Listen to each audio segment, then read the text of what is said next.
en la computadora y poder empezar el proceso entonces orando. Vamos a orar, hermanos.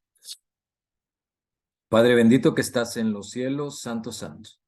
Santo y glorificado sea tu nombre, Señor. Te damos gracias por la oportunidad que nos das esta noche de poder abrir tu palabra, de poder escudriñar, Señor. Sabes que nuestro corazón, al estudiar este tema, siempre, Señor, se admira, siempre te engrandece, Señor, porque vendrá un día en el que nadie pueda escapar de tu ira.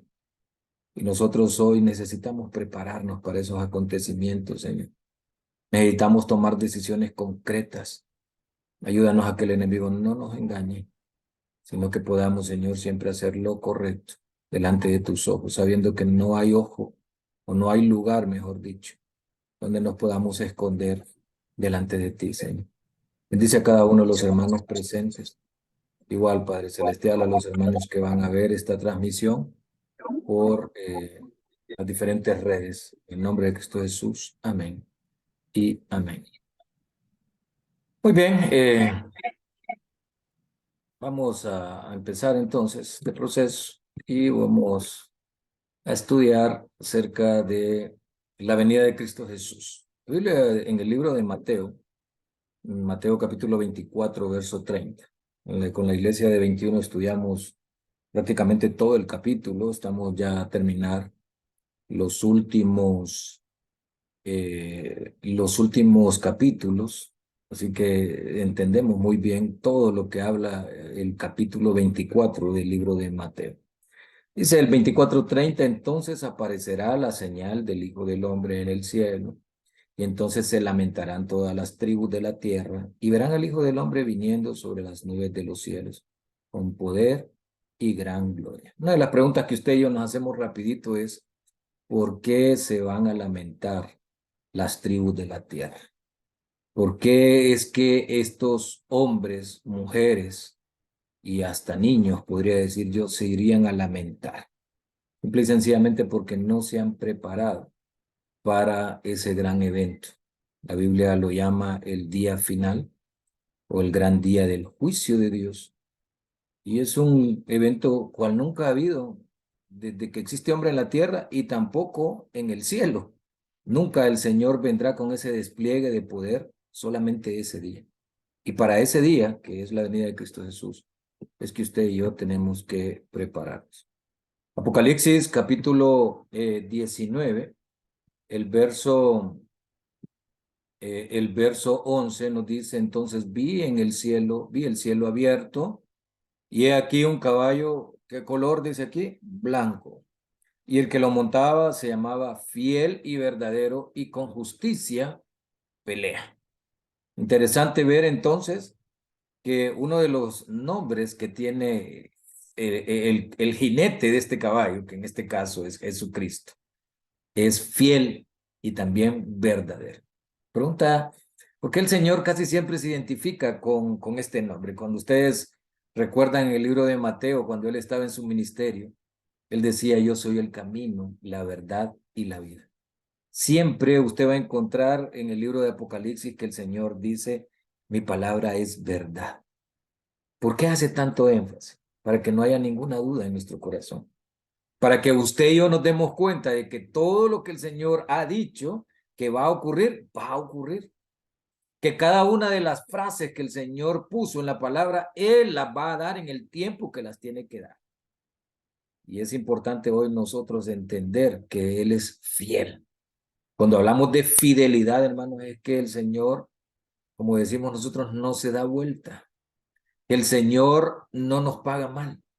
Que el Señor siempre cuando nos promete algo, lo cumple porque lo cumple. Esa es una de sus cualidades, la infalibilidad.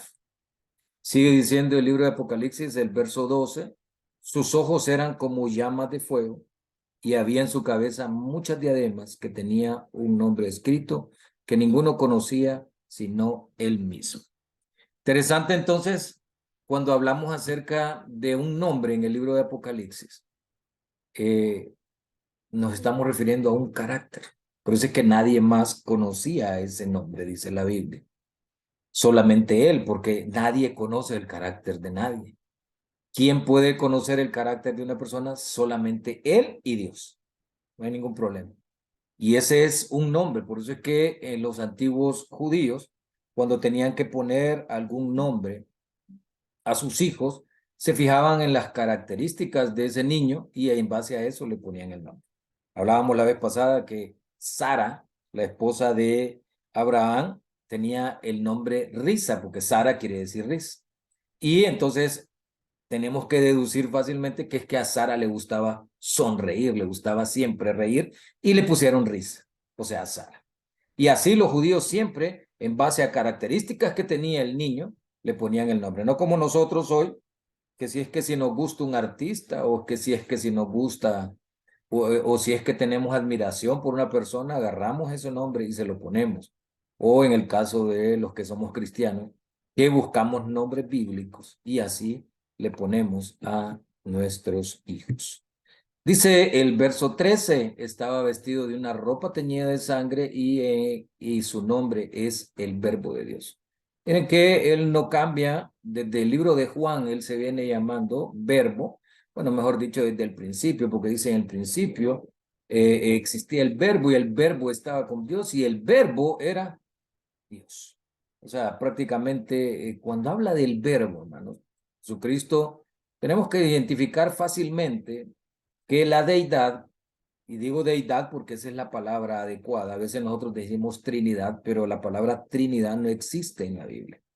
La deidad tiene pues personas, seres que tienen papeles, que tienen roles dentro de la deidad. Vamos, el Padre, cuando usted se va al libro de Daniel, capítulo 7, usted mira entonces que el Padre es un anciano de día, una barba blanca, pelo blanco, un trono juzga, dice la Biblia. Cuando habla el libro de Juan acerca de el verbo, en este caso el Hijo, Dios Hijo, habla acerca de esa fuerza creadora, de el que crea, del que ha hecho todo, incluso dice, todo fue hecho por él. Al mundo vino y el mundo no le reconoció. Y el único que ha bajado de la deidad es Cristo Jesús. Por eso es que aquí el nombre que él tiene es el Verbo de Dios, porque es la fuerza activa, es la fuerza creadora, Cristo Jesús. Entonces es importante que nosotros entendamos y comprendamos especialmente por qué es que, ahora todos sabemos por qué trae ropas vestidas o teñidas en sangre. Acuérdense que Él muere por la humanidad. Él entrega su vida. Y pues esa es una representación de que tiene el poder para venir a tomar el mando en esta tierra, el control de lo que ha perdido desde el cielo. Y hoy, pues al terminar todo ese proceso, que es un proceso que para mí va a llegar dentro de muy pronto, entonces nos damos cuenta de que Cristo Jesús es el que tiene la autoridad absoluta. Y dice el verso 14 del mismo libro de Apocalipsis 19, los ejércitos celestiales vestidos de lino finísimo, blanco y limpio, le seguían en caballos. Me llama la atención porque es prácticamente un ejército. Ahí hablábamos en uno de estos días que en el cielo se quedó 2/3 del ejército de los ángeles, o sea que el Señor viene con esos 2/3 y en la tierra, pues Satanás solo tiene 1/3. Solo díganme ustedes cómo Satanás le va a hacer frente a Dios con todo su poder y con un ejército 2 veces mayor que el de él, hablando del demonio. Por eso es que usted se va a dar cuenta de que Satanás simple y sencillamente permite, no es que permite, es que no puede oponerse en ningún sentido. Satanás siempre ha perdido cada uno de los casos que ha estado, perdió, voy a decir así, perdió en la cruz y va a perder, bueno, perdió en el cielo. La Biblia dice que Miguel y sus ángeles pelearon contra el dragón y sus ángeles en Apocalipsis capítulo 12 y no prevalecieron. Eso quiere decir que no ganaron. Y fue lanzado entonces el diablo, se le llama también la serpiente antigua, y Satanás fue lanzado a la tierra y sus ángeles fueron lanzados con él. Ahí perdió. De ahí en la cruz también perdió. Y al final la profecía nos enseña que también perderá. Ahora, la pregunta que usted y yo nos tenemos que hacer es, ¿de qué lado estamos entonces? del lado del que siempre va a ganar, hermanos. No hay ninguna duda de eso. Nosotros, usted y yo, nos vamos a poner del lado del que va a ganar, del lado del que va siempre a triunfar.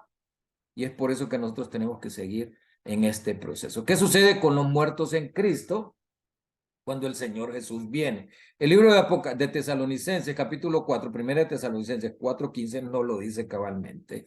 Por lo cual os decimos esto en palabra del Señor, que nosotros que vivimos, que habremos quedado hasta la venida del Señor, no precederemos a los que durmieron. O sea, prácticamente hay un remanente final, hemos estado hablando acerca de eso, un pueblo especial que no va a descansar, porque acá habla de la muerte como un sueño, no durmiemos. O sea, no vamos a preceder a los que ya durmieron. Nosotros estamos vivos, dice, nosotros los que estemos vivos, los que en realidad hemos quedado en esta tierra. No vamos a preceder a los muertos en Cristo van a levantarse de sus tumbas con cuerpos nuevos, ya vamos a ver eso más adelante, y van a ascender al cielo. Y en el cielo, entonces, cuando ellos estén, nosotros que estemos vivos también nos vamos a incorporar y vamos a ir con el Señor para siempre. ¿Qué sucede entonces con los muertos en Cristo? Simple y sencillamente son levantados incorruptibles. Ya vamos a ver ese versículo. Aquel amigo que perdió a su amigo, aquel padre que perdió a su hijo o su hija, simple y sencillamente vamos a entender por siempre que el Señor tiene un premio para nosotros. Así que es importante que usted y yo seamos perseverantes en este camino. En la Biblia nos instruye, nos dice por qué el Señor mismo, con voz de mando y con voz de arcángel y con trompeta de Dios, descenderá del cielo y los muertos en Cristo van a resucitar primero.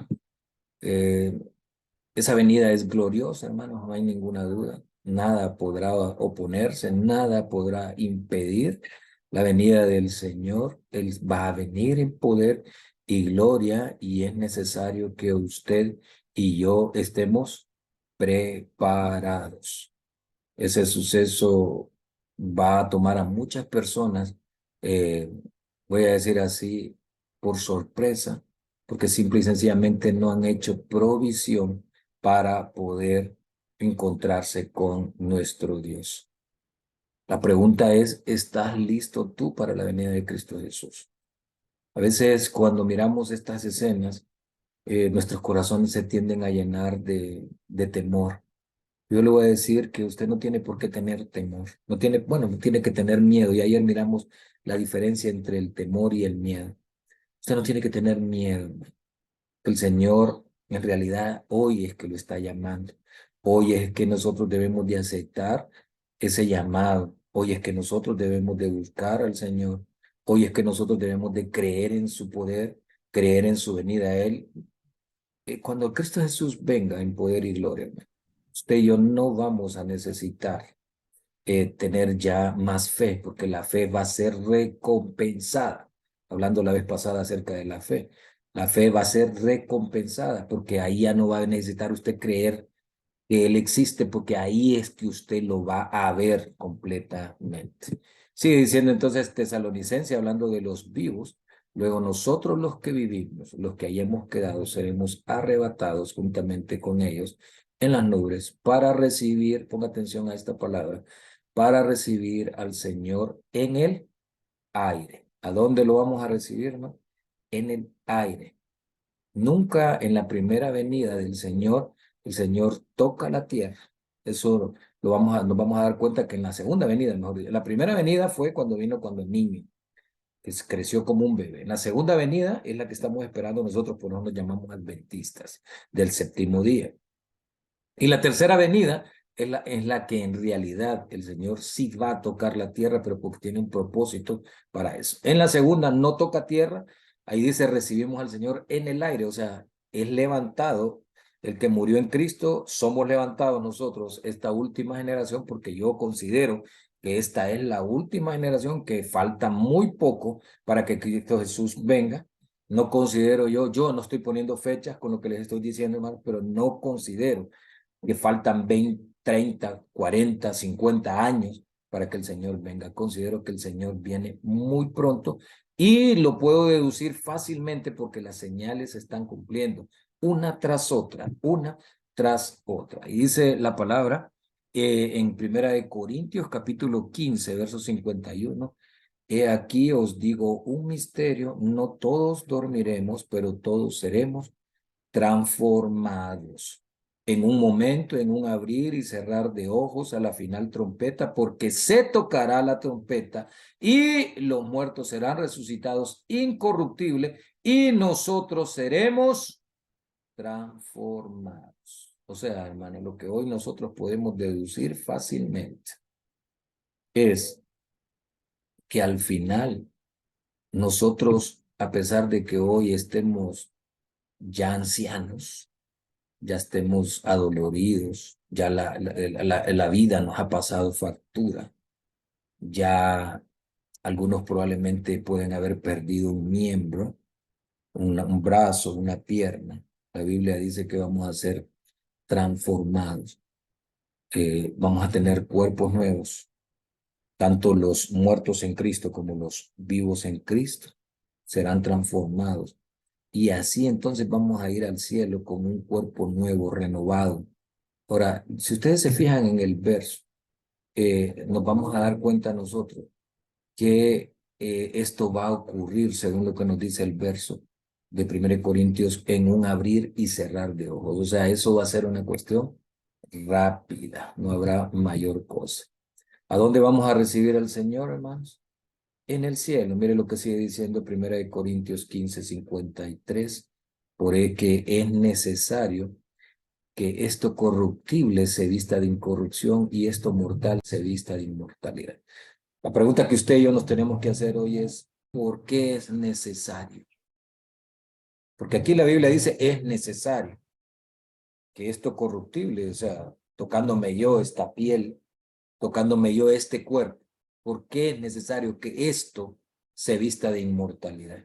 Porque nada que es mortal puede vivir en la presencia del Señor. Y es por eso que usted y yo estamos en un proceso, voy a decir así, de transformación. Es así que usted y yo estamos cada día en un proceso de entrenamiento.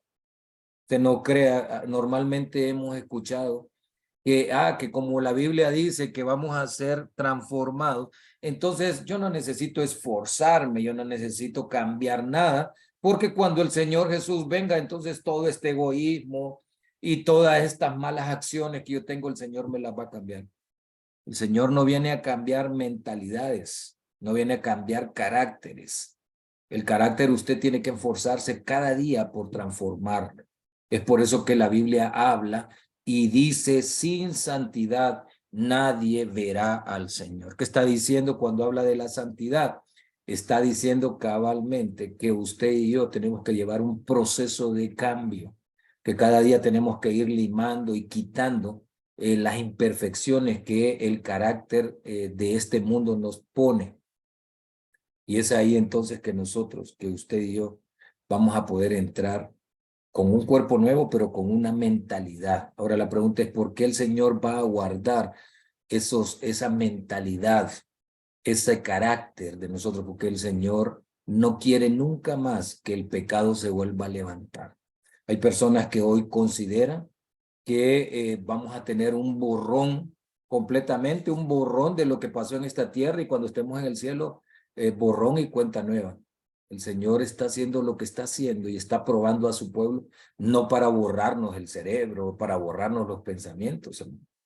El Señor está haciendo que el pueblo, por eso es que estudiábamos en los temas anteriores, que dice que a esa parte, a ese tercio de personas, a ese tercio se le será probado. Lo meteré en el fuego y lo fundiré, dice el Señor, y lo probaré y saldrá limpio. Que está diciendo que el Señor lleva a su pueblo probado. No quiere en realidad que nadie más se vuelva a levantar, que vuelva a haber otra rebelión como la que hubo en el cielo en los tiempos de Lucifer.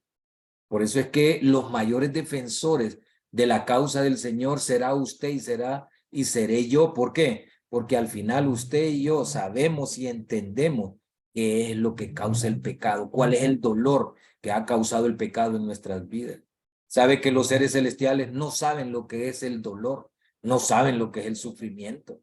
Ellos se le van a acercar a usted para preguntarle a usted qué es, cómo era el dolor, cómo era el sufrimiento, cómo era la desesperación, cómo era la angustia, todas esas cosas negativas que nos trae el pecado. Entonces los seres celestiales se la van a preguntar a usted. Por eso es importante que hoy nosotros nos esforcemos y seamos valientes, sigamos en este proceso. Ahora, la pregunta que nos hacemos, ¿cómo va a quedar la tierra después de la venida del Señor? Mire lo que dice el libro de Jeremías, capítulo 4, verso 23. Miré a la tierra y aquí que estaba asolada y vacía, y a los cielos, y no había en ellos collados. Perdón, miré a los montes y aquí que temblaban, y todos los collados fueron destruidos. Miré y no había hombre, y todas las aves del cielo se habían ido. O sea, prácticamente después de la venida de Cristo Jesús, este mundo queda completamente destruido. La casita que usted se esforzó en construir se va a destruir. El carrito que usted cuida tanto se va a destruir. El dinerito que a veces nos aparta del Señor porque le ponemos al dinero como si fuera Dios, se va a quemar. Y es lo único que el Señor viene a traer de esta tierra, hermano. Viene a traer a su pueblo, a sus hijos que han sido fieles. No le interesa al Señor llevarse nada. No se va a llevar nada de aquí para el cielo. Ya el Señor allá nos tiene una casa nueva. Nos tiene poder diferente al que nosotros podemos imaginarnos hoy. Todo será destruido. Y es por eso que nosotros tenemos que cada día esforzarnos. Y la Biblia nos dice, ¿por qué hacen tesoros en la tierra donde el orín y el moho corroen? ¿Por qué no hacen tesoros en el cielo donde ni el moho ni el orín corroen? Después de la venida de Cristo, entonces empieza un proceso que nosotros llamamos el milenio. Vi y vi, dice el apóstol Juan, el que escribe el libro de Apocalipsis, tronos y se sentaron sobre ellos los que recibieron facultad de juzgar. Y vi las almas de los decapitados por la causa del testimonio de Jesús, por la palabra de Dios, los que no habían adorado a la bestia ni a su imagen y no recibieron la marca en su frente ni en sus manos y vivieron y reinaron con Cristo 1000 años. Sabe que muchas veces he escuchado a veces pastores que utilizan este versículo para asignar a todos los justos, a todos aquellos que van a ascender al cielo, dicen, miren que nosotros vamos a juzgar, pero aquí no está diciendo eso, hermano. Aquí el libro de Apocalipsis dice, vi tronos y se sentaron sobre esos tronos los que recibieron facultad de juzgar, por eso lo subrayé. Y no es todo mundo el que va a recibir la facultad de juzgar. Incluso el mismo libro de Apocalipsis nos dice quiénes son esos que van a recibir la facultad de juzgar. Y dice continuamente, y vi las almas de los decapitados por la causa del testimonio de Jesús y por la palabra de Dios. Ese es un grupo, se llaman mártires. Y los que no habían adorado a la bestia ni su imagen y no recibieron la marca en su frente ni en sus manos y vivieron y reinaron con Cristo 1000 años. Ustedes fijan, son dos grupos diferentes. Un remanente final que estará vivo ante la venida del Señor, antes de la venida del Señor, que la Biblia lo llama los 144,000, y un grupo y otro grupo especial que se llaman los mártires del Señor. Y dice cabalmente los que fueron decapitados por causa del testimonio de Jesús y la palabra de Dios. Ahora, la pregunta que usted y yo nos tenemos que hacer es, ¿qué es el testimonio de Jesús? Cuando usted se va al libro de Apocalipsis capítulo 19, el verso 10, ahí cabalmente le dice qué es el testimonio de Jesús. Ahí le dice que el testimonio de Jesús es el espíritu de la profecía. Hoy, por el tiempo, nosotros no pudimos hacer un estudio acerca de la luz menor, acerca del testimonio de Jesús, pero hubiese sido muy importante. Mas, sin embargo, nos damos cuenta que al final estos hombres perdieron la vida porque se aferraron a la palabra y también porque se aferraron a el espíritu de la profecía. La iglesia adventista tiene esa bendición de poder tener los escritos de nuestra profeta, que en este caso se llama Elena G. de White. Y usted se fija ahí, cabalmente por eso estos hombres y estas mujeres perdieron sus vidas. ¿Qué sucede entonces en los 1000 años en la tierra? La tierra queda simple y sencillamente desolada, queda vacía, queda destruida, y hay una visión que el profeta Isaías tiene de cómo quedó. Mire lo que dice Isaías 24:20. Temblará la tierra como un ebrio y será removida como una choza, y se agravará sobre ella su pecado y caerá y nunca más se levantará. Acontecerá en aquel día que Jehová castigará el ejército de los cielos en lo alto y a los reyes de la tierra sobre la tierra, y serán amontonados como se amontonan a los encarcelados en mazmorras, y en prisiones quedarán encerrados y serán castigados después de muchos días. O sea, la situación de las personas que queden en la tierra, se los voy a reorganizar para que podamos nosotros tener una imagen completa. El Señor Jesús, acontece entonces que caen 7 plagas, 7 castigos, y la última plaga es prácticamente, según lo que nos dice Apocalipsis 16, la venida de Cristo Jesús. En ese momento hay destrozos en la tierra, hay un terremoto enorme cual nunca ha habido desde que existe hombre en la tierra. Los montes prácticamente desaparecen islas, se forma una gran masa de tierra con una función completa que es poder recibir la ciudad santa, la Nueva Jerusalén. El Señor entonces baja a rescatar, pero no toca nunca, rescata a su pueblo, se lo lleva, y aquellos que estaban vivos, que no pertenecían al pueblo de Dios porque no quisieron, simple y sencillamente son muertos y quedan tendidos en la tierra, y nadie los llora, nadie los lamenta. ¿Por qué nadie los lamenta y por qué nadie los llora y por qué nadie los entierra?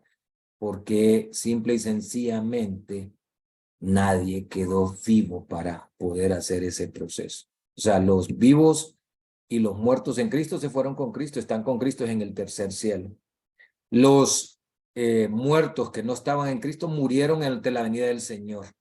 Esa gloria, por eso es que usted miró en un versículo anterior que decía, y es necesario que esto corruptible se vista de incorrupción. ¿Por qué? Porque si nosotros no somos vestidos de incorrupción en solo la venida del Señor, nosotros también quedaríamos destruidos. El Señor viene con poder y gloria. O sea, la gloria que Dios trae en su venida no la va a soportar un cuerpo, por mucha fuerza que tenga. Por sus propias fuerzas no lo podrá hacer. Tendrá que recibir la fuerza de Dios. Y Dios solo va a bendecir a sus hijos, solo va a reconocer a aquellos que estén escritos en el libro de la vida. Sigue diciendo la palabra en el libro de Jeremías 25:31, llegará el estruendo hasta el fin de la tierra, porque Jehová tiene juicio contra las naciones. Es él el juez de toda carne, entregará a los impíos a espada, dice Jehová.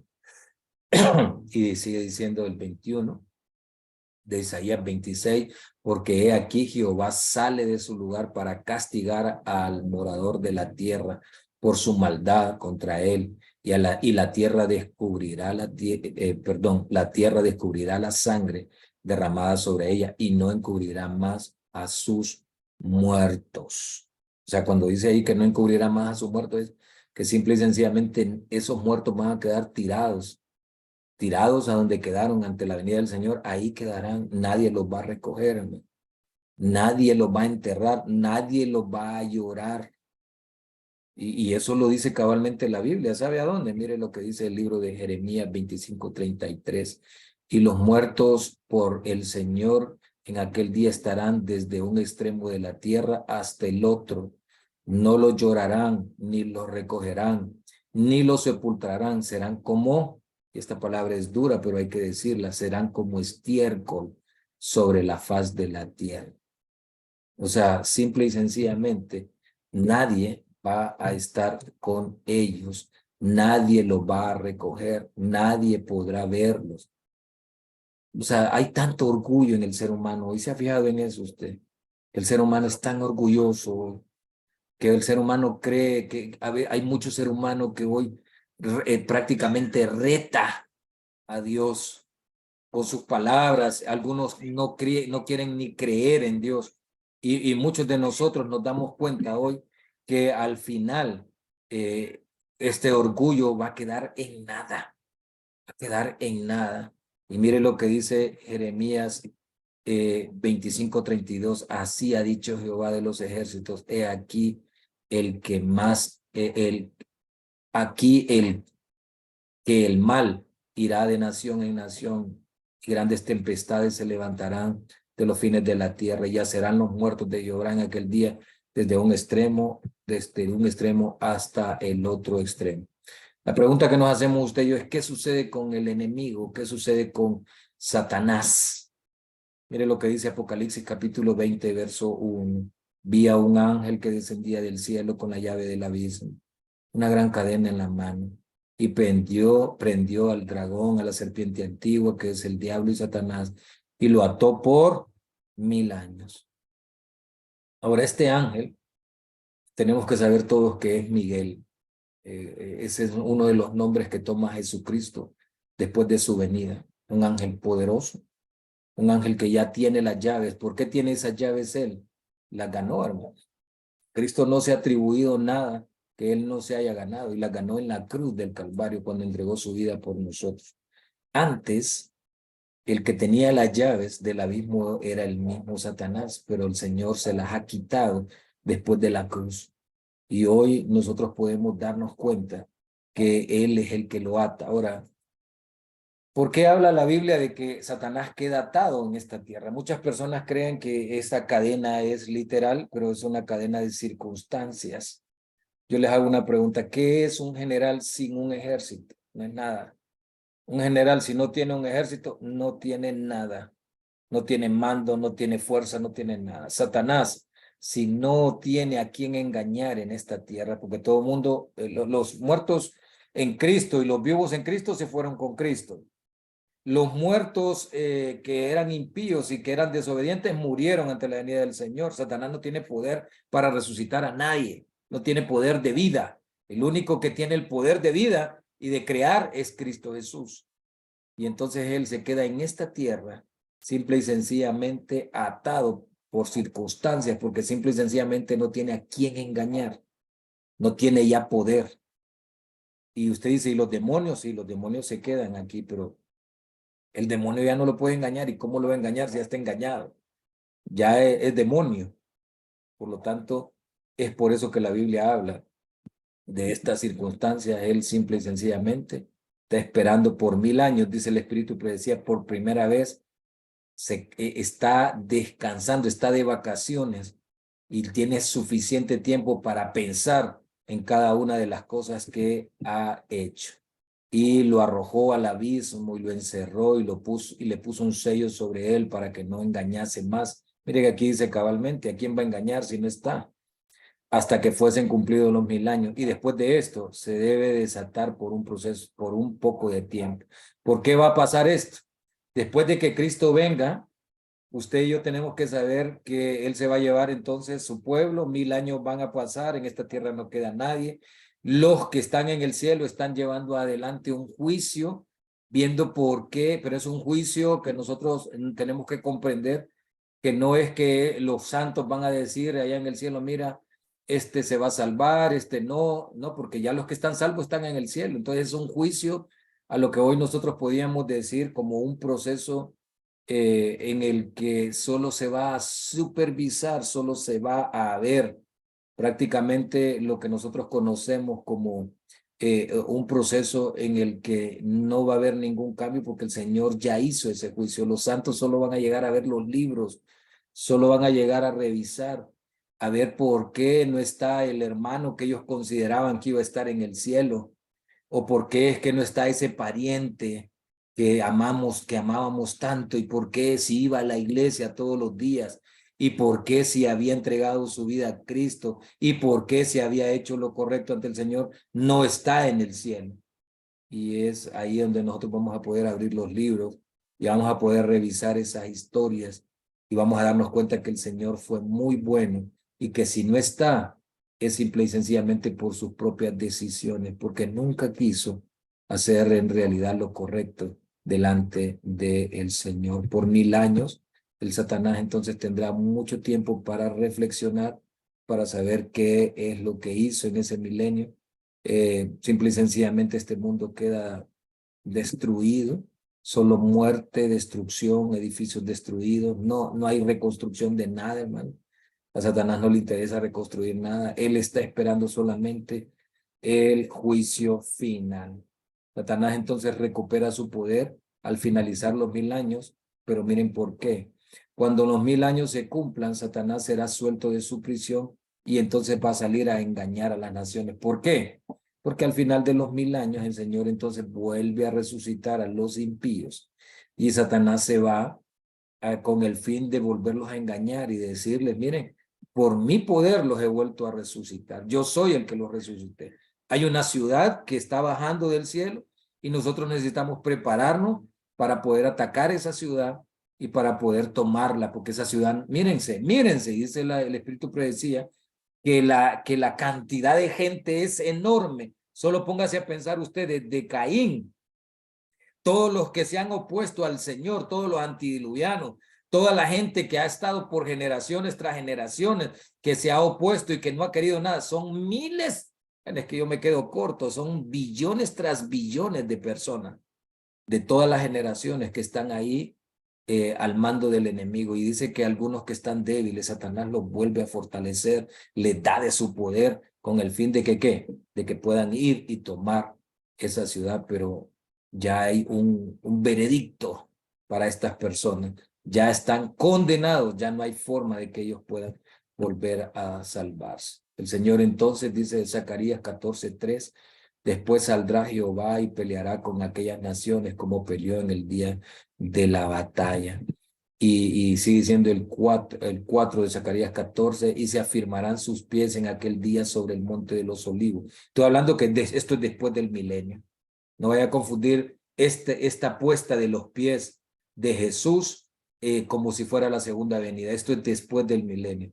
Y afirmará sus pies en aquel día sobre el monte de los olivos, que está enfrente de Jerusalén, al oriente, y el monte de los olivos se partirá en medio hacia el oriente y hacia el occidente, haciendo un valle muy grande.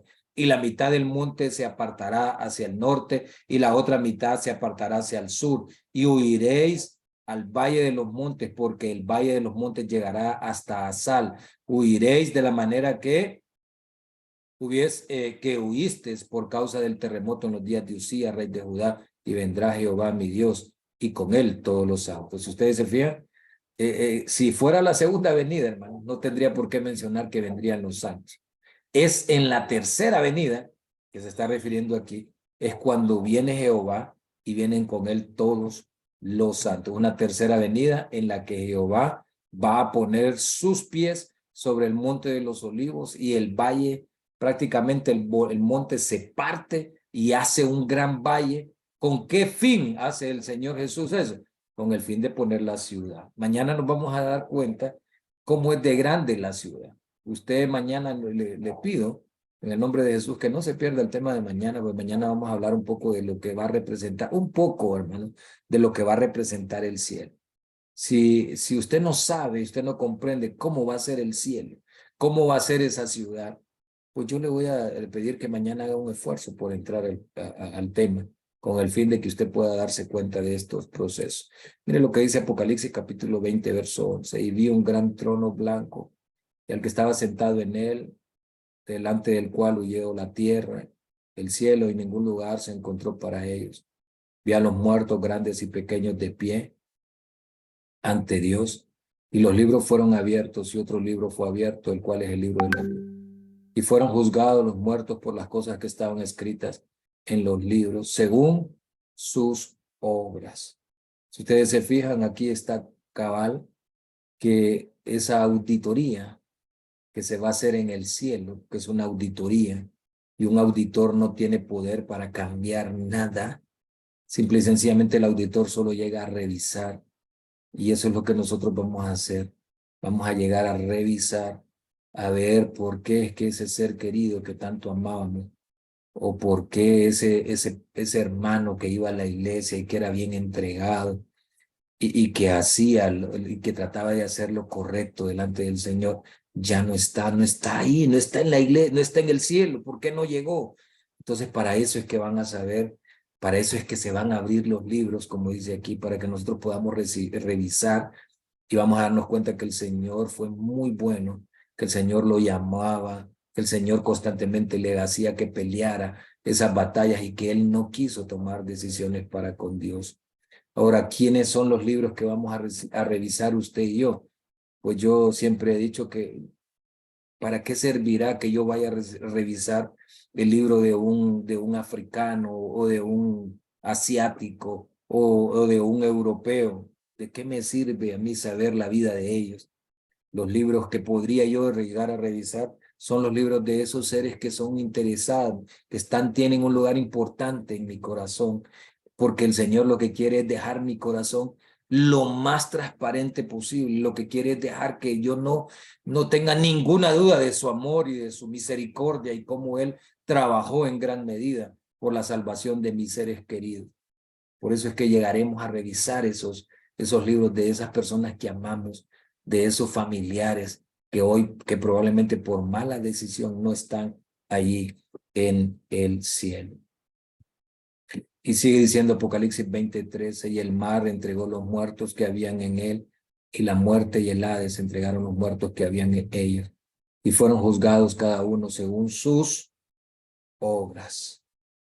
O sea, el Señor no le va a poner ni más ni menos, conforme a lo que hayan hecho, conforme a las decisiones que hayan tomado, el hecho de haber negado la salvación, el haber negado que alguien te hablara de Cristo, todo eso tendrá que una representación, las vidas licenciosas, las vidas de pecado, los pecados ocultos que alguien una vez hizo en la oscuridad y creyó que nadie lo había visto, todo eso está escrito.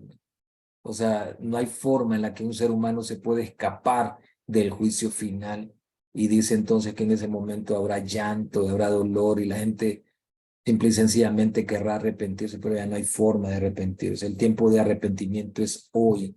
El tiempo en el que nosotros tenemos que cambiar es hoy. El tiempo en el que usted y yo tenemos que buscar al Señor es hoy. Hoy es que nosotros podemos hacer ese pacto con el Señor, ese pacto donde el Señor nos dice: seré su Dios y ustedes van a ser mis hijos. Y dice entonces que al darse cuenta cada uno de ellos, simple y sencillamente hay una conciencia de que Dios quiso hacer todo lo posible por ellos. Miren lo que dice el libro de Apocalipsis 29, y subieron sobre la anchura de la tierra y rodearon el campamento de los santos y la ciudad amada, y Dios descendió fuego del cielo y los consumió. A esto es lo que nosotros llamamos como el castigo eterno. Hay destrucción, sigue diciendo la Biblia. Así que simple y sencillamente nos damos cuenta de que estos hombres y mujeres terminan muriendo. Ya definitivamente a esto lo llama la Biblia la muerte eterna, porque será una muerte. Algunas personas consideran que la muerte eterna es estar viviendo, quemándose. Eso entonces no puede ser muerte. Muerte, el término es claro. Cuando habla de muerte eterna es dejar de existir. Y no puede usted decir que van a estar quemándose por la eternidad. Eso no sería muerte eterna. Eso no puede, o sea, no contiene con lo que es Dios, porque Dios es un Dios de amor. Cada uno será juzgado. Sí dice la palabra de Dios que unos van a ser quemados por corto tiempo, otros van a ser quemados por largo tiempo. La pregunta es por qué unos van a ser quemados más que otros, van a sufrir más que otros. Es de acuerdo a la cantidad de maldad que hayan hecho. Por ejemplo, yo les voy a poner así casos como por ejemplo Alejandro Magno. Hablemos un poco de Hitler, que mató más de 1 millón de personas. Todas esas cosas van a ocurrir en base a lo que haya hecho el ser humano. aquella persona que lo único que hizo fue destruirse a él mismo por medio de las drogas, por medio del alcohol. No tiene sentido que sufra tanto. Solo hizo simple y sencillamente se mató él solo al no recibir, al no querer entrar en comunión con Dios. Entonces, esa persona sí va a morir. La Biblia habla de quemados, de unos que van a ser quemados más tiempo, otros que van a ser quemados menos tiempo.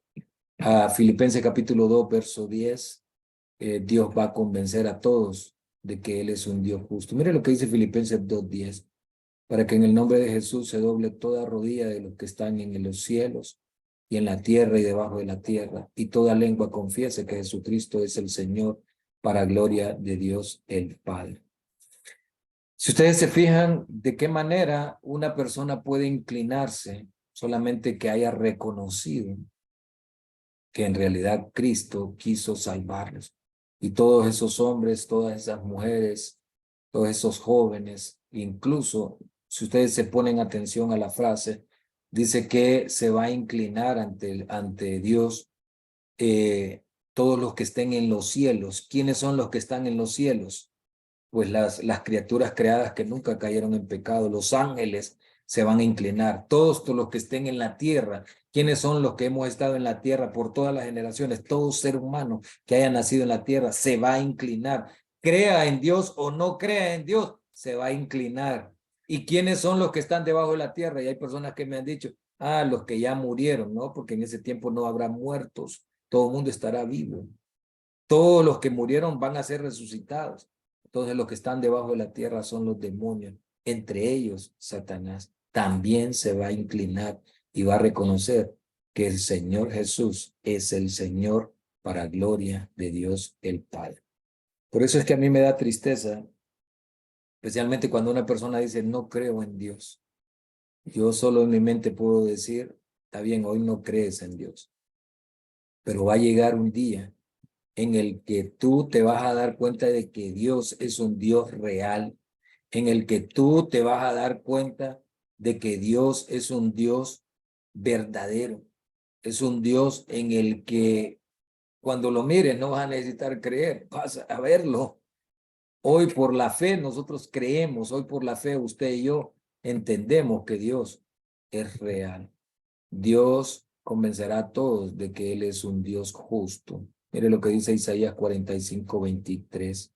Por sí mismo hice juramento, de mi boca salió palabra en justicia, y no será revocada, y a mí se doblará toda rodilla, casi lo mismo que decía Filipenses 2, y jurará toda lengua, y se dirá de mí ciertamente, en Jehová está la justicia y la fuerza, a él vendrán, y todos los que contra él se enardecen serán avergonzados. Importante entonces darnos cuenta, hermano, que al considerar el ser creado, todo ser creado, tanto los de la tierra como los del cielo, como los mismos demonios, que el Señor ha sido bueno, que ha querido siempre su salvación, pues entonces no hay nada más que seguir hablando, como podemos decir. Serán castigados y el fuego que la Biblia menciona que es fuego de Dios, que es la misma gloria de Dios, va a terminar consumiendo la vida de estos seres que se rebelaron un día contra el Señor. La pregunta que usted y yo nos tenemos que hacer hoy es, ¿estamos listos para la venida de Dios? ¿Estamos listos para encontrarnos con el Señor? Si el Señor viniera hoy, ¿qué haría usted? O sea, el Señor no va a venir hoy, de eso estamos seguros, porque la profecía enseña que hay un proceso previo, pero sí vendrá persecución, sí va a venir previo a la venida del Señor, va a venir mortandad, va a venir persecución, destrucción, todas esas cosas. Para esas cosas es que usted y yo nos tenemos que preparar. La Biblia habla de que el tiempo de gracia se va a cerrar muy pronto y que si usted y yo no nos preparamos, entonces lo más probable es que el enemigo nos termine engañando, porque vienen engaños muy fuertes. Por eso esta semana nos hemos concentrado en procurar fortalecer nuestras vidas espirituales, en tomar decisiones concretas para la vida espiritual.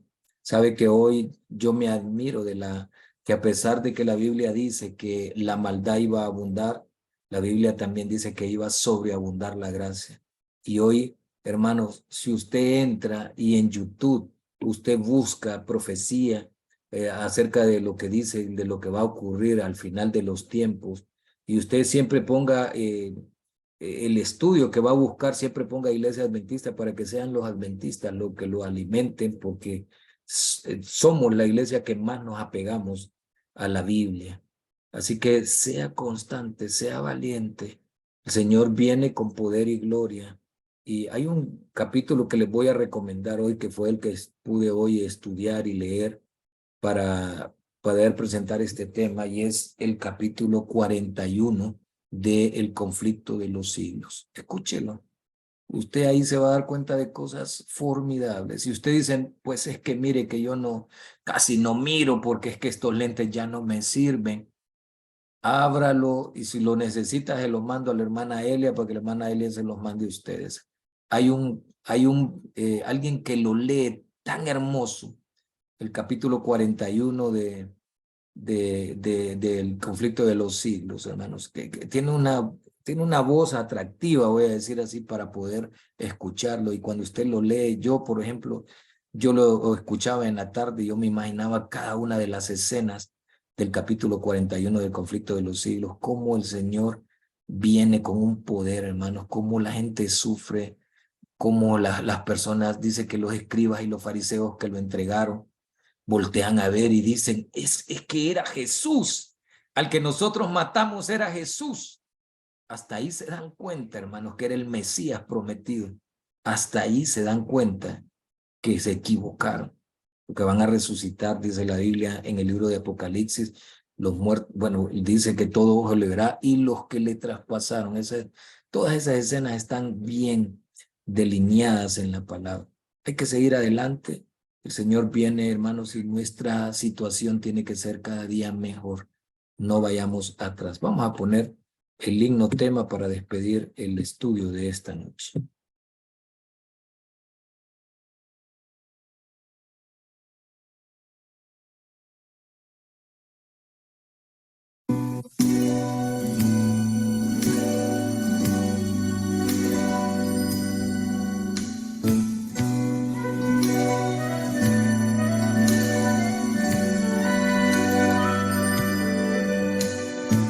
Jerusalén, ciudad de nuestro Rey, de su gloria sus santos cantarán. Resplandece sus puertas son de perlas, siempre nueva nada allí envejece. Es de gran altura, amor que no tiene medida. Nuestro gozo es que aquí Jesús está, su presencia es nuestra delicia. Por eso amamos Jerusalén, por eso amamos Jerusalén.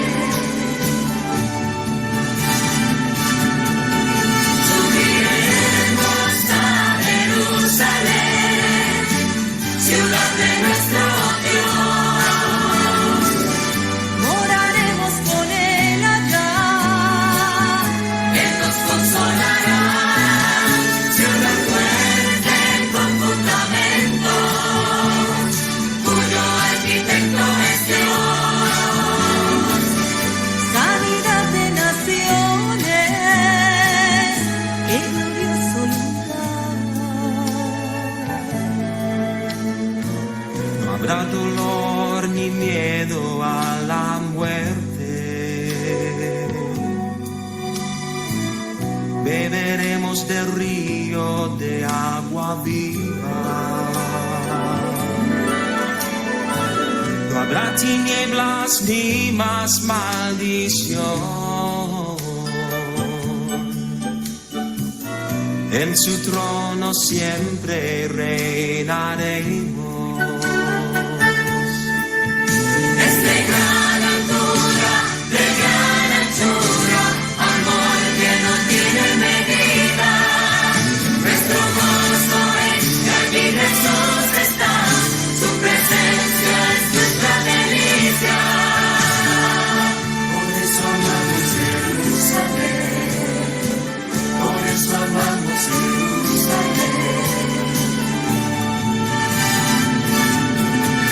Subiremos a Jerusalén, ciudad de nuestro Dios.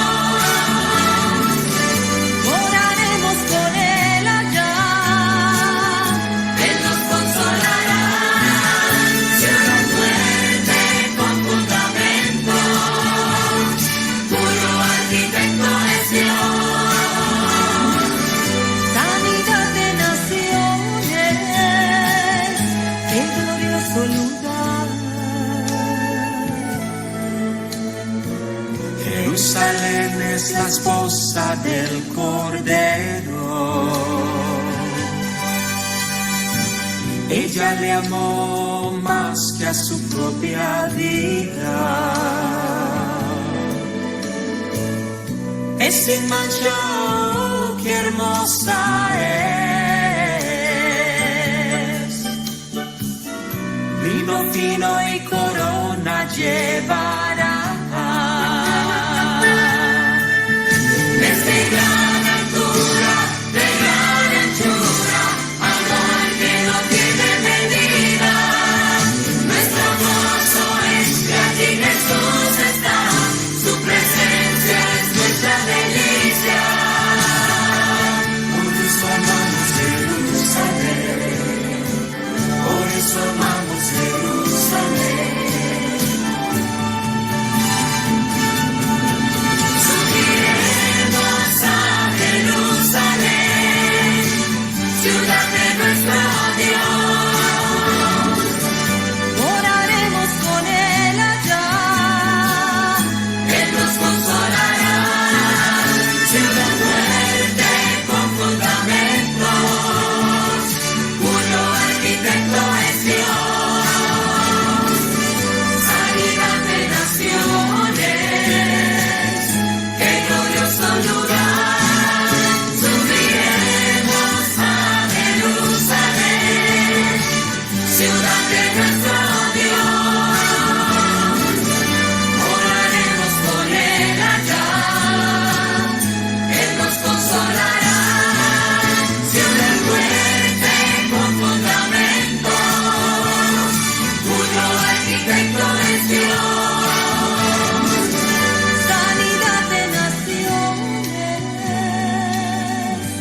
qué glorioso lugar.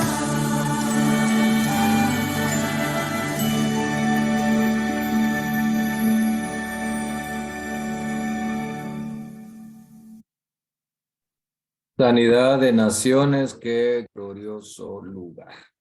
Yo creo que todos nosotros deseamos en gran medida llegar hasta ese lugar que se llama la Nueva Jerusalén. Mañana, como les digo, el tema consistirá en poder analizar cómo será esa ciudad, cuál es el parque central de esa ciudad, cuáles son las formidables construcciones, de qué material el Señor ha hecho las puertas, qué tan grande es la ciudad, cómo son de altos sus muros. Todo eso tiene la información, hermano. A pesar de que la Biblia menciona, dice que lo que ojo no vio, ni oído oyó, ni ha subido en el corazón humano son las cosas que Dios tiene preparadas para nosotros. Hay suficiente luz para que nosotros podamos tener una poca idea de lo que Dios va a darnos como premios si somos fieles. Vamos a orar y despedimos este programa por esta noche. Padre que estás en los cielos, hemos visto, Señor, por medio de la fe, acontecimientos que van a destruir prácticamente el mundo como lo conocemos. Necesitamos, Señor, prepararnos para esos acontecimientos. Necesitamos cada día, Señor, hacer un pacto contigo. Pedimos que perdones nuestras transgresiones este día, Padre eterno. Si tú hoy nos llamaras al descanso, queremos estar preparados para poder encontrarnos contigo en ese gran día, en el gran día del juicio final, Señor. Bendice a cada uno de los hermanos presentes, tanto los que están en Stanford como los que están en Honduras, Señor. Sé tú dándonos siempre tu Espíritu Santo, Padre bendito. No queremos transgredir tu ley, no queremos ofenderte en ningún aspecto. Queremos, Señor, hacer lo correcto delante de ti.